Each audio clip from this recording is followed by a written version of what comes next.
دریائے ہنزا پھر بپھر گیا، گلمت اور گوجال کے مقام پر ریلوں نے تباہی مچا دی۔ واٹر چینل کو بحال کرنے والے 50 رضاکار موزانہ طور پر بچ گئے۔ ریلوں سے فصلوں اور مکانات کو نقصان، درخت بہہ گئے، تودے گرنے سے شاہراہ ریشم بلاک، مسافر پھنس گئے۔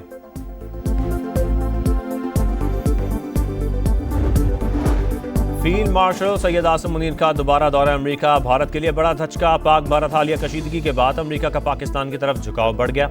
سپہ سالار کی امریکہ میں اعلیٰ سطح ملاقاتوں کو بھرپور پذیرائی ملی، برطانوی اخبار فائنینشل ٹائمز کی رپورٹ۔ اور چیف جسٹس یحییٰ آفریدی سے وفاقی وزیر خزانہ کی ملاقات، عدالتی اصلاحات اور ٹیکس تنازعات کے بروقت حل پر بات چیت۔ محمد اورنگزیب کی عدالتی ترقیاتی منصوبوں کے لیے درکار وسائل کی بروقت فراہمی کی یقین دہانی۔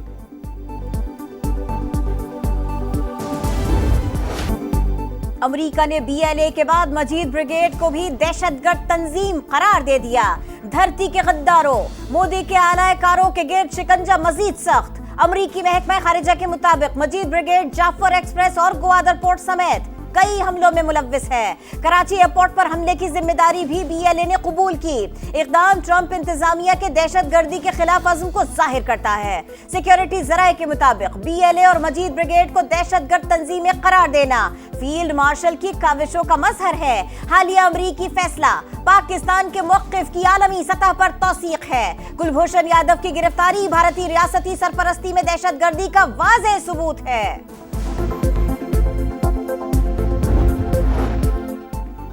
پاکستان کا BLA اور مجید بریگیڈ کو غیر ملکی دہشت گرد تنظیم قرار دینے کا خیر مقدم۔ ترجمان دفتر خارجہ کا کہنا ہے پاکستان مجید بریگیڈ کو 2024 میں دہشت گرد قرار دے چکا۔ پاکستان نے بے شمار قربانیوں سے خطے اور دنیا کا تحفظ ممکن بنایا۔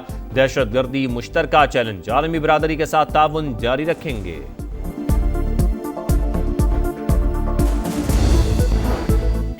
BLA اور مجید بریگیڈ پر پابندی لگانا خوش آئند ہے۔ پاکستانی موقف کو تسلیم کرنا بڑی کامیابی ہے۔ بھارتی سہولت کاروں کو لگام ڈالنے کے لیے مزید اقدامات کی ضرورت ہے۔ اقوام متحدہ بھی BLA اور مجید بریگیڈ پر پابندی لگائے۔ بلاول بھٹو کا مطالبہ، کہا بھارت ابھی تک پاکستان سے عبرتناک شکست نہیں بھولا۔ پانی روکنا بزدلانہ اقدام ہے۔ بھارت کو سنتاس معاہدے کے مطابق پانی دینا ہی پڑے گا۔ چیئرمین پیپلز پارٹی نے مزید کہا 9 مئی کو سیاستدان اپنے دائرے میں نہیں رہے۔ بھارتی اسپانسرڈ فتنہ الخوارج پر پاک سرزمین تنگ، بلوچستان کے ضلع شوب میں سیکیورٹی فورسز کا آپریشن، مزید 3 بھارتی اسپانسرڈ خوارج ہلاک، اسلحہ اور بارودی مواد برآمد۔ 4 روز سے جاری آپریشن میں ہلاک خوارج کی تعداد 50 ہو گئی۔ ISPR کے مطابق فورسز ملک کی سرحدوں کو محفوظ بنانے کے لیے پرعزم ہیں۔ پاکستان کے امن، استحکام اور ترقی کے دشمن کبھی کامیاب نہیں ہوں گے۔ دہشت گردی کے مکمل خاتمے تک جنگ جاری رکھیں گے۔ صدر مملکت اور وزیر اعظم کا سیکیورٹی فورسز کو خراج تحسین۔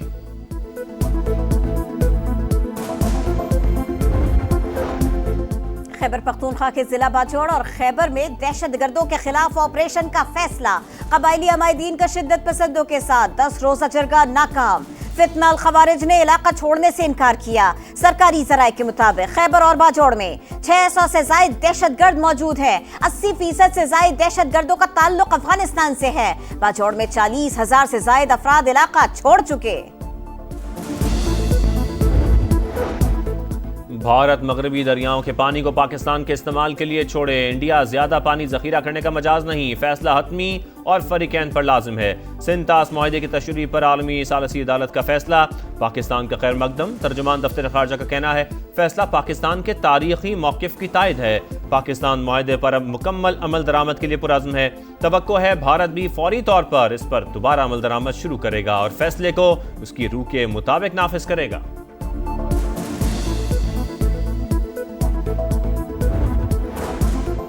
پشاور ہائی کورٹ نے اسپیکر قومی اسمبلی اور چیئرمین سینٹ کو نئے اپوزیشن لیڈر کی تقرری سے روک دیا۔ الیکشن کمیشن سمیت دیگر فریقین کو نوٹس جاری۔ مزید سماعت 15 اگست کو ہوگی۔ پہلے اس کیس میں عدالتی دائرہ اختیار کے بارے میں بتایا جائے۔ عدالت کے ریمارکس، بیرسٹر گوہر کا کہنا ہے تحریک انصاف کے ساتھ امتیازی سلوک بڑھتا جا رہا ہے۔ الیکشن کمیشن خود سے کسی کو نااہل نہیں کر سکتا۔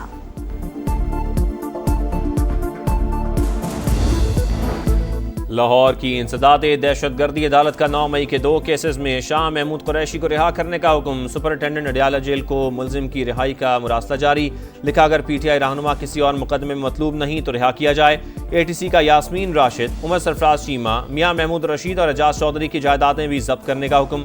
عدالت نے چاروں مجرموں کو گزشتہ روز 10 سال قید کی سزا سنائی تھی۔ سزا یافتہ مجرموں کے جیل وارنٹ بھی جاری۔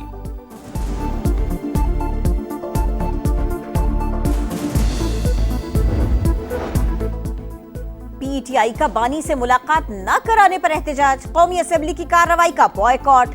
جیل مینول کے مطابق ہماری ملاقات کیوں نہیں کرائی جا رہی؟ ایسی صورتحال میں ایوان میں نہیں بیٹھ سکتے۔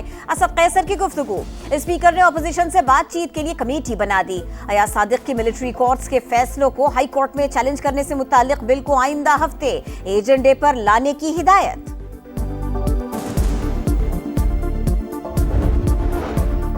بیرون ملک پاکستانی تاجر، معاشی سفیر، حکومت غیر ملکی سرمایہ کاروں کو مکمل سہولیات دے رہی ہے۔ وزیر اعظم شہباز شریف کی شکاگو چیمبر آف کامرس کے صدر نوید انور چودھری سے گفتگو، ملاقات میں آئی ٹی، ٹیکسٹائل، زراعت اور خدمات کے شعبوں میں تعاون بڑھانے پر بات چیت۔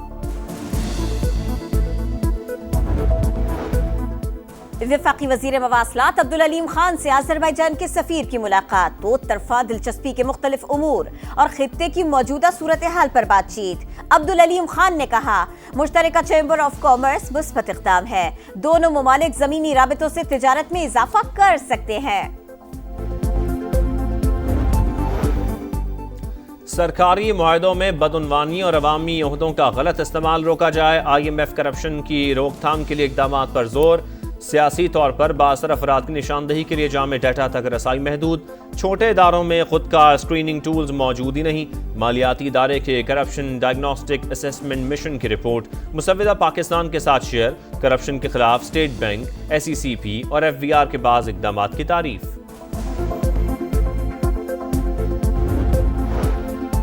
غزہ میں آگ اور بارود کی برسات، الزیتون کے علاقے میں بمباری، مزید 12 فلسطینی شہید ہو گئے۔ 2 روز میں 82 شہادتیں، بھوک سے بھی مزید 5 افراد جان سے گئے۔ میڈیا کیمپ پر اسرائیلی بمباری میں شہید الجزیرہ ٹی وی کے رپورٹر انس الشریف کو آنسوؤں اور سسکیوں میں سپرد خاک کر دیا گیا۔ سعودی ولی عہد اور محمود عباس کا ٹیلی فونک رابطہ، غزہ کی صورتحال پر بات چیت۔ کانگریس رہنما پرینکا گاندھی نے غزہ کے مظلوموں کے لیے آواز بلند کر دی، عالمی برادری سے جنگ بندی کا مطالبہ کر دیا۔ ون ڈے سیریز ہوگی کس کے نام؟ پاکستان اور ویسٹ انڈیز کے درمیان فیصلہ کن میچ آج شام 6:30 بجے شروع ہوگا۔ دونوں ٹیموں کے درمیان 3 میچز کی سیریز 1-1 سے برابر۔ پہلے میچ پاکستان 5 وکٹوں سے جیتا، دوسرے میں میزبان ٹیم کامیاب رہی۔ بھارتی ریکارڈ پھر پاش پاکستان کے راشد نسیم کے 3 نئے عالمی اعزاز، کک سے 8 ماربلز توڑ کر بھارت کے نارائن کا ریکارڈ اپنے نام کیا۔ گردن کے پیچھے سے 55 بار اور ٹرائنگل انداز میں 170 بار ننچکو گھمانے کا ریکارڈ بھی بنایا۔ پرچم متائے رب کریم پرچم، آزادی کا جشن منانے کی تیاریاں جوش و خروش سے جاری۔ سبز ہلالی پرچموں، جھنڈیوں اور بیجز کی خریداری۔ فیصل آباد میں سائیکل ریلی، سائیکلسٹ کا قومی پرچم تھام کر شہر کا چکر۔ گورنر ہاؤس کراچی میں مارکہ حق جشن آزادی کی تقریب، شاندار آتش بازی نے آسمان رنگین بنا دیا۔ عاطف اسلم کی خوبصورت پرفارمنس نے میلہ لوٹ لیا۔